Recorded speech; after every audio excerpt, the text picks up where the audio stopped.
You've been lied to about the ground beneath your feet. We all grew up looking at sprawling magazine-cover gardens, believing that putting a seed into the open earth was the ultimate goal, the pinnacle of growing food. But what if I told you the ground is actually the worst place for some of the things you eat every day? What if wrapping roots in a confined, artificial box didn't trap a plant, but gave it a superpower? I didn't believe it either, until I saw what happened when I stopped treating pots like a prison. For years, I was a serial plant killer with a backyard. I had the heavy timber raised beds, I bought the expensive organic compost, I did everything the traditional gardening blogs told me to do. And every summer, I stood over wilted, chewed-up stems, feeling like an absolute failure. I thought gardening was a genetic trait I simply didn't inherit. Look at this dirt. Look at the empty, cracked spaces where life was supposed to be. I blamed the weather. I blamed the bugs. Most of all, I secretly blamed myself. I assumed I just wasn't meant for this. Then, out of sheer frustration, I threw a few leftover seeds into a cheap plastic bucket on my patio. I ignored them. I didn't coddle them. 3 weeks later, I walked outside and stopped dead in my tracks. Watch how thick these leaves are. Notice the deep, aggressive color. Same seeds, same soil, two completely different realities. The ones in the ground were fighting for their lives against an invisible army. The ones in the bucket were thriving. That's when the realization hit me. A container isn't a compromise for apartment dwellers. It isn't a last resort. For a specific class of plants, a container is a heavily armored fortress. It is a controlled environment where the chaos of nature is paused and the plant gets exactly what it wants. Once you know which 5 plants secretly hate the ground, you will never look at an empty pot the same way again. Let's start with the loudest liar in the garden. 5. Mint. Everyone tells you mint is the easiest thing to grow. Stick it in the dirt, walk away, and you'll have endless fresh leaves for the rest of your life. You probably agree with this right now. It sounds foolproof, but here is the dark side of that advice nobody mentions. Mint isn't just surviving in your garden. It is an apex predator. Beneath the soil, it sends out thick, horizontal underground runners called rhizomes. They move silently, like cables under the earth, wrapping around and choking the roots of every other vegetable you love. Look at this tangled mess of roots. That is a hostile takeover. Mint doesn't want to share the bed. It wants to own it. But when you lock mint inside a container, the entire game changes. The rigid walls of the pot cut off its escape route. The plant realizes it cannot spread horizontally, so it is forced to push all of its aggressive energy straight up. The stems grow incredibly thick. The leaves pack tightly together, fighting for space.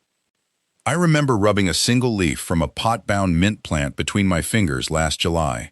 The natural oils were so highly concentrated, so intensely sharp, it felt like my lungs opened up just breathing it in. The aroma hung in the air for minutes. The pot didn't trap the mint. It concentrated its power. But if mint is the ruthless villain that needs a cage, the next plant is a fragile victim that desperately needs a bodyguard. 4. Green onions. You probably think green onions belong in neat, perfectly spaced rows in a traditional garden bed. It's the idyllic image we see printed on every seed packet. But the open earth is a cruel, unforgiving place for something this delicate. In the ground, green onions have a fatal flaw. They are easily swallowed alive. A single week of heavy rain packs garden dirt down like concrete, suffocating their fragile bases. Fast-growing weeds taller than your ankle block out their sunlight. Invisible onion maggots find them in the open soil and rot them from the inside out. They disappear into the landscape. Now watch what happens when we elevate them. In a container, the potting mix never gets stepped on. It is never compacted by a heavy downpour. It stays remarkably light, fluffy, fast-draining. The roots face zero resistance as they push downward, while the top of the container acts like a castle wall against crawling pests. When you pull a green onion from a pot, it slides out like a sword from a sheath. I harvested one last spring. I just gently gripped the base, pulled upward, and it released with this incredibly satisfying soft pop. The white bulb was flawless, perfectly bright, completely unblemished by the soil wars raging in the ground below. A pot gives them the pristine, untouched real estate they crave. Yet, while green onions simply need soft soil to survive, this next vegetable requires a completely different kind of manipulation, one that borders on an illusion. 3. Bush beans. We all assume beans require acreage.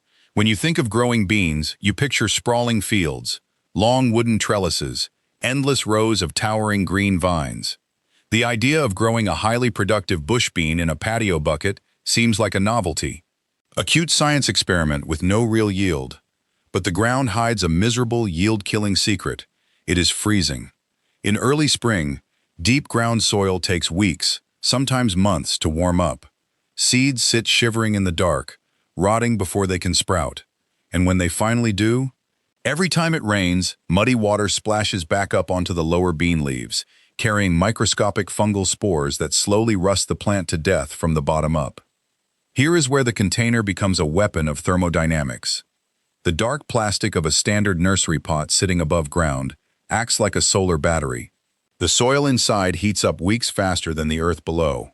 You aren't just planting seeds, you are artificially accelerating the seasons. The elevated rim of the pot completely eliminates fungal soil splash. Look closely at these leaves. Not a single spot of brown blight. Just absolute, vibrant, untouched health. Sitting on my porch, snapping a thick green bush bean straight off the stem, feeling the physical warmth of the black plastic pot radiating against my leg in the afternoon sun, I realized I had cheated nature. I didn't just grow food in a smaller space. I controlled the climate.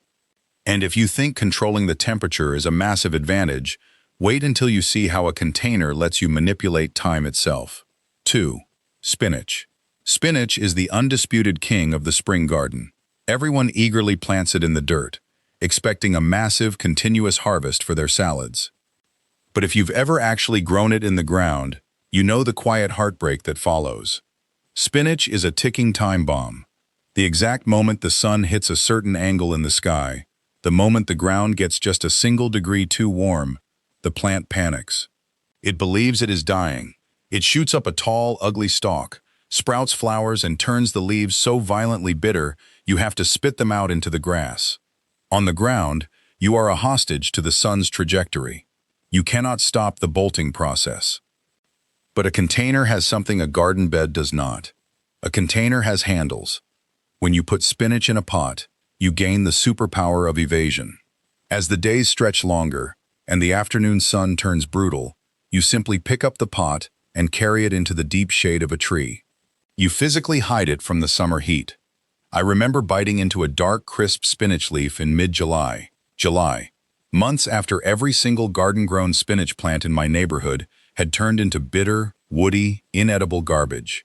My container plant was still sweet, still tender. It survived entirely because I was able to move it 10 feet to the left. But as satisfying as time travel is, nothing prepares you for the absolute monarch of container gardening. The plant that doesn't just survive in a pot, but fundamentally transforms its own cellular chemistry because of it. 1. Basil. You are always told to tuck basil right into the soil next to your tomatoes. It's the classic, undisputed garden pairing. They look beautiful together, their roots mingling deep in the damp earth. It sounds perfectly natural, but that damp, endless earth is quietly ruining your food. When basil has unlimited access to ground moisture, it gets profoundly lazy. The plant plumps up. The leaves grow massive, heavy, and watery. It looks healthy to the untrained eye, but the soul of the herb, the intense, spicy, peppery essential oil that makes basil taste like basil, gets completely diluted. Now, isolate that basil in a porous terracotta pot. Terracotta breathes. It constantly pulls moisture out of the soil and evaporates it into the air. The basil inside experiences something called mild drought stress. The plant thinks it's in danger, just a little bit. And in response to that perceived threat, it floods its leaves with extreme concentrations of essential oils as a biological defense mechanism. Watch the sunlight hit this leaf. Do you see that thick, glossy sheen? That is pure, unadulterated flavor, weaponized by the container. When I took a pair of scissors to my potted basil, the oils literally clung to the metal blades. The heavy, sweet aroma hit the back of my throat before I even brought the clippings to my face. The pot didn't just grow the basil, it engineered a vastly superior version of it. A version the ground, with all its abundance, could never possibly produce. This is the lie we've all been sold. We look at a container and we see a boundary. We see a cage. We assume that because we don't have a sprawling, picturesque backyard, or because our native soil is heavy clay, we are settling for second best. We view the pot as a consolation prize for the plant killer, the apartment dweller, the gardener who tried and failed. But constraints breed magic. When you draw a hard line around a plant and take control of every single variable, the soil texture, the heat, the water, the light, you aren't limiting its potential. You are unlocking it. Container gardening isn't a compromise. It is an unfair advantage. It is the ability to play God on a 10-foot patio, and that's the biggest lesson this season taught me.